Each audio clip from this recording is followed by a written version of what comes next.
In the ruins of wars long declared finished, shadows still move between the cracks of history, locked rooms of forgotten archives, sealed bunkers beneath mountains, and whispers carried over dead radio frequencies tell stories no victor dared to publish. They are not the loud clashes of tanks or the celebrated triumphs of flags, but the faint scratches on erased pages, the voices that should not exist, and the secrets deliberately left buried. What remains are fragments, anomalies that suggest something dangerous slipped through the collapse, and that every silence was crafted, not accidental. Listen carefully, and you may hear the echoes: a convoy vanishing into ice, a cipher room hidden beneath rubble, signals pulsing across polar skies long after the war was done. These are not the battles written in textbooks, but the unanswered questions that refuse to fade, lingering like smoke in a corridor where the door has been bolted shut. Chapter 1. The Vanishing Convoy of Murmansk. The icy waters of the Barents Sea had long been a graveyard for ships, but in June 1942, it became the site of one of the most controversial and least understood naval disasters of the Second World War.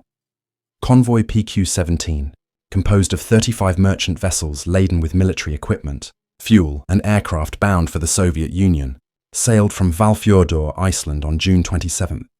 The escorts included 6 destroyers, 4 corvettes, and an anti-aircraft cruiser, supplemented by distant cover from the battleship HMS Duke of York and the aircraft carrier HMS Victorious. Yet, within a matter of days, an entire operation collapsed into chaos, with over 2/3 of the convoy lost to relentless attacks. Official records blame German air and submarine superiority. What the archives only hint at is that PQ-17 carried more than material.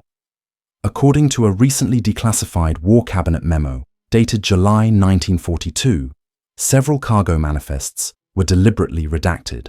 One entry references special containers, diplomatic in nature, loaded onto the American freighter SS Samuel Chase under heavy guard. British Marines posted at Reykjavik reportedly refused to allow even US Navy personnel to inspect the crates. Survivors later recalled hearing sailors whispering that the containers were locked steel trunks, painted matte black, each marked with a stenciled code beginning with OPH. The cargo was said to have originated not in Britain, but from a shipment routed from Washington, D.C., with the utmost secrecy. The collapse began on July 4th, when the Admiralty, acting on ultra-decrypts, believed the German battleship Tirpitz had left its Norwegian fjord base to intercept. First Sea Lord Admiral Dudley Pound ordered the convoy to scatter at 21:11 hours. The result was devastating. Without mutual protection, merchant ships became easy prey for U-boats prowling the Arctic Ocean and Luftwaffe bombers based at Banach and Kirkenes. 24 of the 35 ships were sunk, yet naval historians remain puzzled by Pound's abrupt order, given that Tirpitz never closed on the convoy. Admiralty records later admitted the intelligence was inconclusive. The mystery deepens with the fate of the SS Samuel Chase. Official records state it was struck by aerial bombs on July 5th and lost with all hands, but a Norwegian fisherman's diary discovered in 1973 claims that wreckage was sighted drifting near the island of Novaya Zemlya, bearing US naval insignia but heavily scorched as if by internal detonation. No bodies were recovered. Further complicating the account, Soviet salvage crews operating in the region reported to Moscow that they had located an American hull fragment carrying the letters OPH2. Their report, archived in the GRU files, was redacted by Soviet censors in 1946. Why would both Allied powers obscure the fate of a single merchantman among dozens destroyed? A memorandum from the British Foreign Office hints at the answer. Titled Strategic Losses, Arctic Supply Routes, and dated August 18, 1942, it contains a marginal note in the handwriting of Sir Alexander Cadogan. If Moscow learns of the true consignment aboard SC Samuel Chase, relations will deteriorate beyond repair. No other explanation is given. Survivors of PQ-17 also recall inconsistencies. Captain John Baker Cresswell, commanding HMS Keppel, later testified that he received a coded signal instructing him to detach destroyers to pursue Tirpitz, leaving the merchants exposed. The signal bore an Admiralty cipher group he did not recognize. Years afterward, a fragment of that signal was found among German naval intercepts, suggesting the order may have been compromised through unknown channels. If so, the convoy may have been deliberately exposed. The Soviet Union never forgave Britain for the disaster. Marshal Voroshilov accused the Royal Navy of cowardice, while Stalin privately suspected treachery. Soviet archives released in the 1990s reveal that NKVD officers interrogated surviving Soviet seamen about the possibility that PQ-17 had been carrying documents related to Allied negotiations with Finland or Sweden. Moscow's suspicion was that Britain might have used the convoy as cover to transfer sensitive diplomatic papers Stalin believed could have revealed secret contacts with Germany. Adding weight to this theory is an obscure US State Department cable dated June 1942, referencing materials for forward transfer via Arctic route, urgent for review by Kremlin. Historians who examined the cable noted that it was filed under Psychological Warfare Division rather than Logistics. The link between psychological operations and PQ-17 remains unexplained. In the decades following the war, divers attempted to locate wrecks from the convoy. Norwegian expeditions in the 1980s recovered fragments of the SS Pancraft and SS Navarino, but Samuel Chase was never conclusively identified. A 2002 Russian expedition near Novaya Zemlya claimed to have found a steel container lying on the seabed at a depth of 240 meters, heavily corroded and impossible to raise. Photographs released to the press show faint stenciling resembling OPH. Shortly thereafter, Russian authorities sealed off the area, citing environmental hazards. The absence of final proof has given rise to speculation. Some argue the crates contained early cryptographic equipment or prototypes of American communication systems intended for Soviet use. Others suggest they carried detailed assessments of German rocket research captured in 1941 and secretly shared with Moscow. The most controversial theory comes from a retired MI6 officer who claimed the cargo consisted of evidence of Allied awareness of Nazi atrocities against civilians, evidence never intended to reach Stalin. If true, its loss might explain the silence at later war crimes trials regarding certain mass killings in Eastern Europe. What remains undeniable is that PQ-17 was more than a failed convoy. It marked a turning point in Allied Soviet trust, sowing seeds of suspicion that would linger into the Cold War. The absence of the Samuel Chase from confirmed wreck lists continues to trouble naval historians. Her disappearance, along with the erased records, suggests that beyond the bombs and torpedoes, another battle was being waged, one of secrecy, manipulation, and calculated sacrifice. The story of PQ-17 is still written in the Arctic silence, where steel hulls rust on the seabed and black water conceals what history refuses to admit. For the men who died in the freezing seas, it was a tragedy of war. For those who study the faint trails and forgotten files, it may be remembered as the day trust between allies fractured beyond repair, or because of a cargo no one was meant to acknowledge, let alone deliver. Word count, 1020. Chapter 2. The Warsaw Cipher Intercept Bureau. When the Wehrmacht rolled into Warsaw in September 1939, the Polish capital became a shattered city under German rule, its infrastructure gutted and its population brutalized by occupation. What was less visible amid the ruins was a hidden war being fought in basements, attics, and the shadows of collapsed tenements. Beneath the rubble, in a network of cellars connected by hand-dug tunnels, a clandestine unit of cryptographers operated in silence. Known by the codename Zielony Pokój, or the Green Room, this bureau was a fragment of the once proud Polish Cipher Bureau that had broken the German enigma before the war. After their government fled to London, a handful of cryptanalysts chose to remain behind, reconstructing their operation under the occupation, intercepting fragments of Axis transmissions from crude aerial wires disguised as laundry lines. The work began modestly. An exiled railway operator smuggled timetables and telegraph keys, while a sympathetic electrician wired civilian radios to create primitive receivers. By 1940, the Green Room was intercepting regular Luftwaffe communications from Okęcie airfield. Their first breakthroughs were tactical, orders detailing bombing runs over the Vistula or convoys heading east toward the Soviet border. These scraps, transcribed by candlelight on salvaged paper, were passed to couriers who risked their lives to get the intelligence to the Polish Home Army. Yet even as these reports helped sabotage fuel depots and rail lines, the Bureau's ambitions grew darker. According to a German counterintelligence report recovered after the war, Zielony Pokój intercepted not only Luftwaffe traffic, but also SS communications routed through Warsaw's Gestapo headquarters on Sucha Avenue. Buried among the codes were chilling directives: the transport of special groups toward Treblinka, security protocols around camps in Lublin, and sterilization orders disguised as medical directives. The cryptanalysts realized they were documenting a system of extermination. Their problem was what to do with the knowledge. To transmit it to London required risking exposure, and to leak it to Moscow risked betrayal. A fractured archive shows that, in at least one case, two versions of the same decrypted message were created, one warning the exiled Polish government of German troop movements, the other passed to Soviet handlers, stripped of references to civilian deportations. The Bureau's existence was fragile. Its operators worked under the threat of immediate execution if discovered. Their primary figures included Janusz Różycki, a mathematician trained at Poznan, and engineer Zofia Markiewicz, who had worked at the Polish General Staff before the invasion. Różycki's notebooks, recovered decades later from a hidden compartment in a bombed-out building, reveal painstaking efforts to reconstruct cipher wheels from memory, annotated with sketches of intercepted German frequency patterns. His final entry, dated July 1944, reads simply, "They are closing in. Signals stronger every hour." What closing in meant became clear during the Warsaw Uprising. As the city erupted in rebellion, the Green Room's operators attempted to transmit a final cache of decrypted messages to London through a clandestine radio link. The broadcast was jammed within minutes.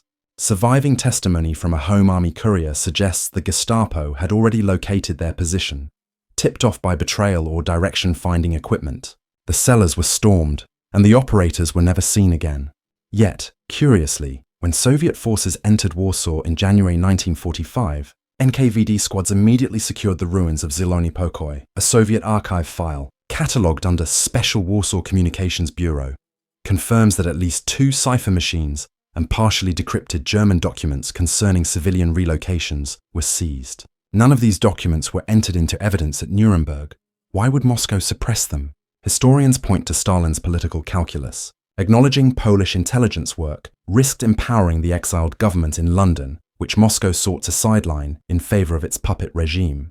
Moreover, Soviet war crimes in Poland risked being mirrored by German atrocities if both records were aired simultaneously. It was simpler to bury them.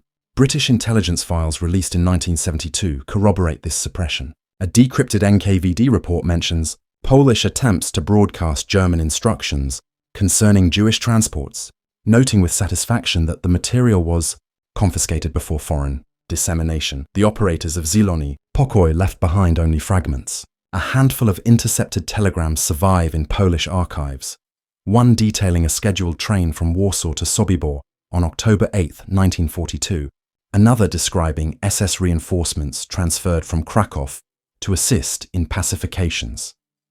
These scraps align with known events, but contain additional details absent from official German records, suggesting the Bureau captured unfiltered directives before they could be sanitized for broader military reporting. The significance of these documents is twofold.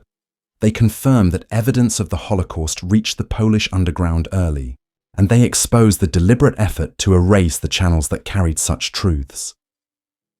The mystery deepened in 1961 when an elderly Polish émigré in Chicago, a former Home Army runner, revealed that he once carried a coded ledger from Warsaw to Budapest. The ledger, he claimed, contained shorthand summaries of Zielony Pokój's decrypts. He left it with British handlers in Hungary, never to see it again. If true, it suggests that fragments of the Bureau's work may still sit in British intelligence archives, misfiled or suppressed. Every recovered thread points to the same conclusion. Zielony Pokój was more than a desperate attempt at resistance. It was a silent war of documents and signals, fought not with rifles but with intercepted numbers and hidden notebooks. Its operators knew that truth itself could be a weapon. But in the brutal politics of wartime, truth was also a liability. For the Allies, acknowledging the Bureau's work would have forced early confrontation with crimes they were not prepared to face. For the Soviets, silence ensured control. What remains today are only fragments, burned notes, partial decrypts, the testimony of a few couriers who remembered carrying papers they could not read. Yet in those fragments lies a picture of ordinary men and women fighting not to win battles, but to preserve evidence, to stop the erasure of entire populations by capturing the words of their murderers. Zielony Pokój may have been buried under rubble, but the signals they intercepted still echo in archives across 3 continents, a record of voices that the world was not yet ready to hear. Word count. 1030. Chapter 3. Operation Eclipse and the Vanished Bunkers. In the spring of 1945, as Allied armies closed in on Berlin from the west and east, plans were already being drawn for what would come after. Operation Eclipse, conceived by Supreme Headquarters Allied Expeditionary Force, SHAF, was intended as the blueprint for the occupation of Germany once unconditional surrender had been achieved. The operation, finalized in March, outlined the division of the Reich into zones, the seizure of command centers, and the immediate arrest of senior Nazi officials. Its directives filled hundreds of pages, most of which survive today in archives in London and Washington. Yet one annex remains missing, known in whispers as Appendix 12. According to a handful of references in War Department files, this section contained a list of subterranean installations in Thuringia, Saxony, and Bavaria, sites suspected of concealing experimental weapons projects and classified SS archives. Unlike most of Eclipse, Appendix 12 vanished from the official record, erased from both Allied and German documents. The first hints of its existence came in April 1945, when American forces of the 11th Armored Division swept into southern Thuringia. Their orders included the securing of known weapons facilities at Ohrdruf, part of the Mittelbau-Dora complex, where V-2 rockets had been assembled using forced labor. Yet combat reports filed by Colonel Charles C. Brower mention a secondary target identified only as Site K, described as a tunnel system in the Jonastal Valley. Reconnaissance units reported the entrance sealed with explosives, guarded not by Wehrmacht troops, but by SS engineers. By the time US forces arrived, the complex had been destroyed. Locals claimed to have seen convoys of trucks departing days before, moving east. This episode should have been a footnote, but scattered cables and SHAF files point to something larger. A message from Eisenhower's headquarters to the British War Office dated April 14th refers to locations marked Appendix 12. Do not circulate beyond restricted staff. Another cable, redacted but partially legible, states, Site inventory incomplete. Priority handed to Soviet command per political agreement. The implication is clear. Some of the most sensitive sites were deliberately left for the Red Army to occupy. When the Soviets advanced into Saxony, they immediately sealed several underground facilities, near Weimar and Jena, declassified.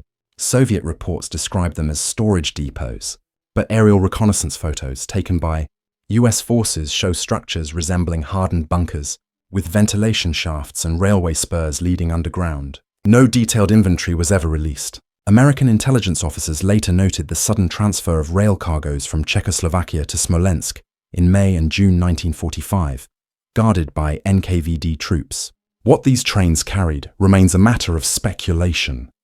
The question of Appendix 12 resurfaced in 1949, during early Cold War tensions. A classified Pentagon memorandum references materials not secured under Eclipse, presumed exploited by USSR. The language suggests that American authorities were aware that entire German archives and possibly prototypes of advanced weaponry had slipped out of their grasp. Among the technologies rumored to have been hidden in these sites were components of high-speed jet interceptors, early radar jamming equipment, and chemical dispersal devices.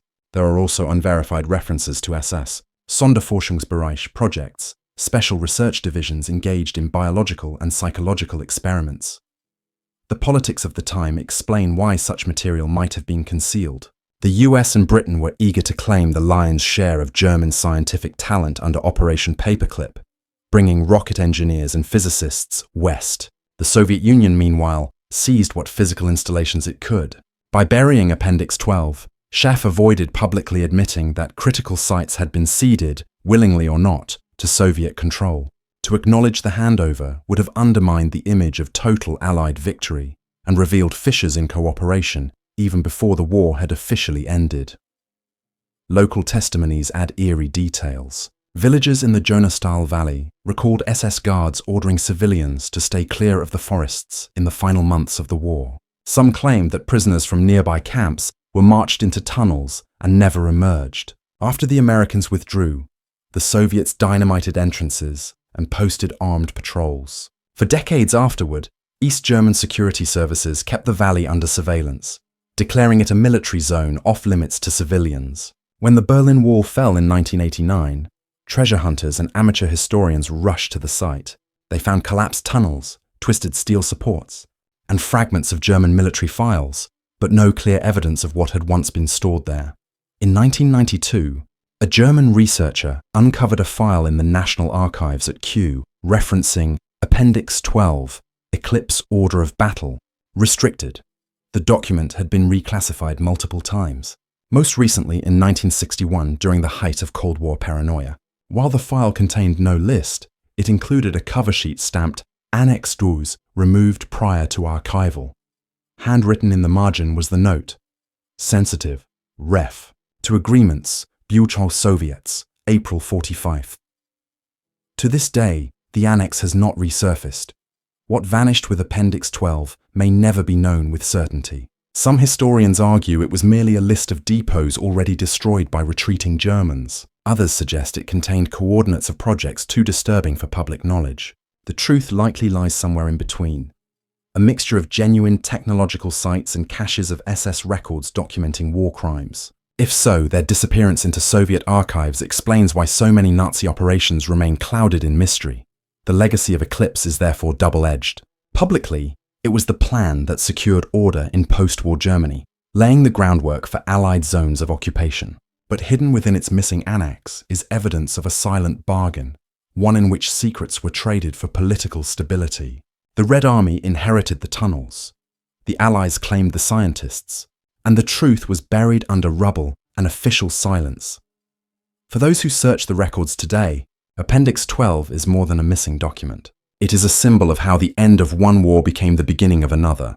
Beneath the mountains of Thuringia and Bavaria, in sealed bunkers dynamited by soldiers who vanished into history, lies the shadow of a file that could explain why victory in 1945 was never as complete as it appeared. Word count 10-35. Chapter 4. The Odessa Transfer Files.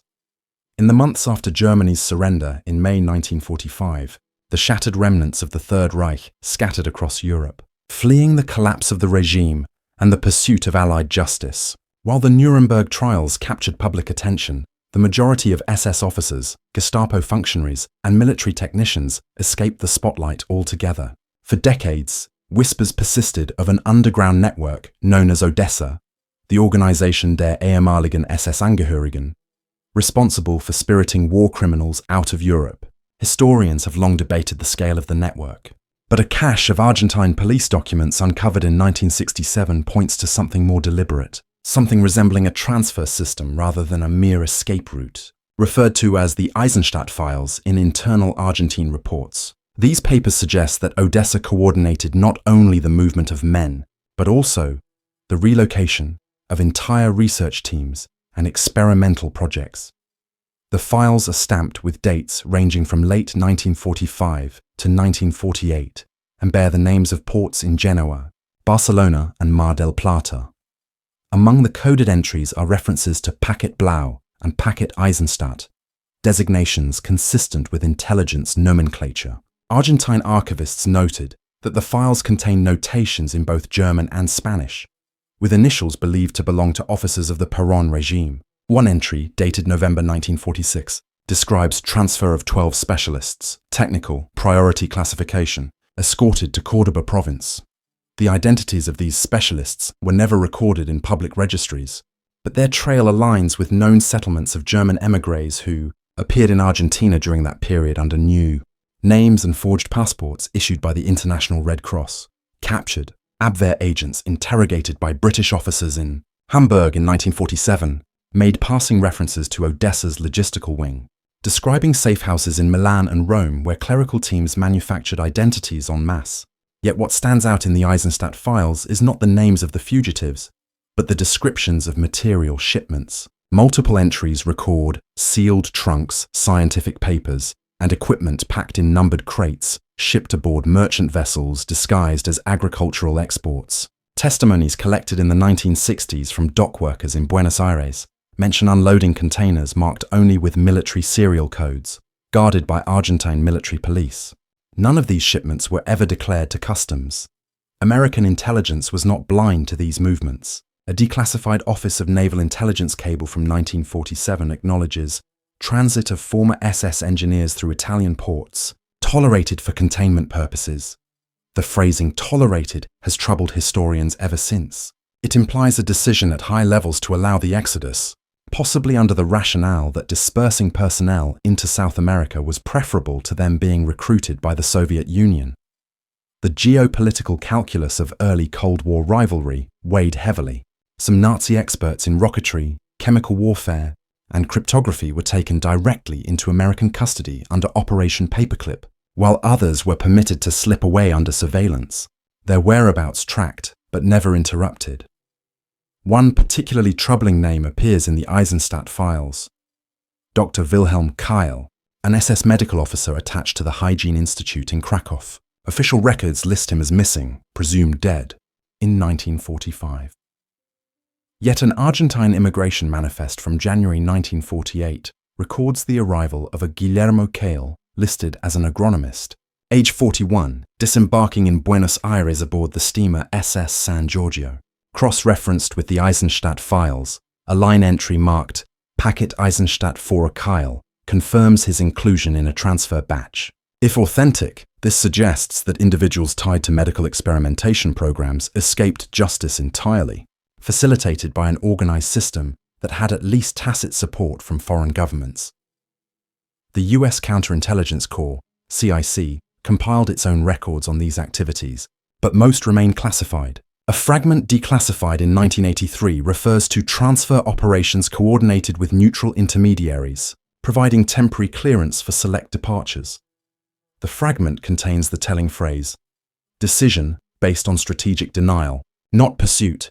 This phrasing reveals a policy that valued preventing Soviet capture of personnel and documents above the pursuit of legal accountability. In effect, war criminals became assets in the emerging Cold War. The Argentine regime under Juan Perón provided fertile ground for such operations. Sympathetic to fascist ideology and eager to benefit from German expertise, Perón's government facilitated settlement in remote provinces, particularly in Córdoba, Patagonia, and the Misiones region. Entire communities appeared seemingly overnight, populated by Germans who spoke little Spanish and worked in research collectives or agricultural projects with suspiciously advanced equipment. Locals recall laboratories hidden behind farmhouses and unmarked aircraft flying in and out of improvised landing strips.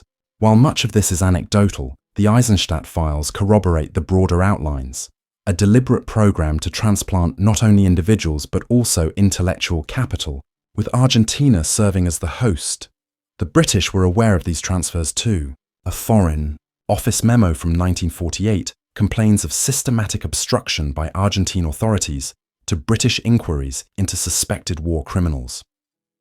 Another cable hints that MI6 operatives monitored certain Odessa safe routes, but were instructed not to interfere, instead focusing on identifying individuals of interest who might later be recruited. This cynical calculus placed political advantage above justice, and the result was a Cold War landscape littered with ghosts of the Reich. By the early 1950s, references to Odessa in official communications fade, yet the Eisenstadt files remain, stamped with the signatures of Argentine police clerks and annotated in German shorthand. What they reveal is not a secretive brotherhood operating in shadows, but a structured transfer system, logistical, bureaucratic, and astonishingly efficient. It was less an escape network than a continuation of wartime operations by other means, moving human assets along predetermined corridors. The silence surrounding these files is as revealing as their contents. They show that entire segments of the SS disappeared not into chaos, but into order. Files stamped, crates numbered, ships scheduled. They also expose the complicity of Allied intelligence services, which chose surveillance over justice, preferring to control the narrative rather than disrupt it. For the families of victims, this represents an unhealed wound, the knowledge that perpetrators were not merely missed, but moved deliberately, their passage filed neatly in ledgers that remain tucked away in archives. Today, the Eisenstadt files sit in Buenos Aires under restricted classification. Scholars allowed brief access describe them as dry police records, lists of crates, manifests of names, references to coastal warehouses. But between the lines lies the shadow of a policy that blurred the line between justice and strategy. Odessa was not just escape, it was transfer. It was the quiet reallocation of knowledge, men, and crimes from a defeated Reich into the bloodstream of the Cold War, where silence was more valuable than truth. Word count 1040. Chapter 5. Ghost Signals of the Arctic Line. By the early 1950s, the northern skies had become a frontier in the Cold War. NATO and the United States deployed a string of early warning radar stations across Alaska, Canada, and Greenland, forming what was known as the Distant Early Warning Line, or DEW line. Designed to detect Soviet bombers crossing the polar route, the system was a technological barrier against surprise attack. Yet scattered reports from 1952 to 1962 reveal that these radars picked up more than Soviet aircraft. Operators at stations near Point Barrow, Thule, and Frobisher Bay began logging unexplained bursts of radio transmissions that pulsed in regular intervals across the Arctic. The signals were faint, distorted, but unmistakably patterned. At first, they were dismissed as atmospheric anomalies, but when analysts reconstructed fragments, they discovered something far stranger. Encrypted groups of letters that matched obsolete Enigma cipher structures, the same codes used by Nazi Germany 2 decades earlier. A partially declassified US Air Force intelligence report dated October 1953 refers to residual transmissions consistent with wartime German naval traffic. The file, labeled Project Icewave, describes how direction-finding triangulation traced the signals not to Soviet territory, but to the northern Norwegian coast, near abandoned Kriegsmarine submarine bases at Tromsø and Narvik. The transmissions carried call signs long absent from official records, U-537 and Nordstern. American analysts suspected at first that the Soviets were deliberately mimicking German codes as a deception tactic, but cryptographers who had worked at Bletchley Park during the war insisted that the signal structures were too precise, too faithful to the original Enigma rhythm to be mere imitation. The pattern of the broadcasts was unnerving. Signals appeared only at night, in bursts lasting 17 minutes, and always began with weather data in archaic naval shorthand. On at least 2 occasions, operators reported voice overlays, faint German phrases repeating headings and coordinates as if directing vessels on the open sea. Yet no ships were present in the region, and NATO patrols found only empty fjords and rusting fortifications. An internal Canadian defense report from 1955 noted, "Operators express reluctance to remain alone in signal rooms during cycles. Report perception of voices when headsets disengaged." The phrasing suggested psychological strain, but the persistence of the signals kept the issue alive.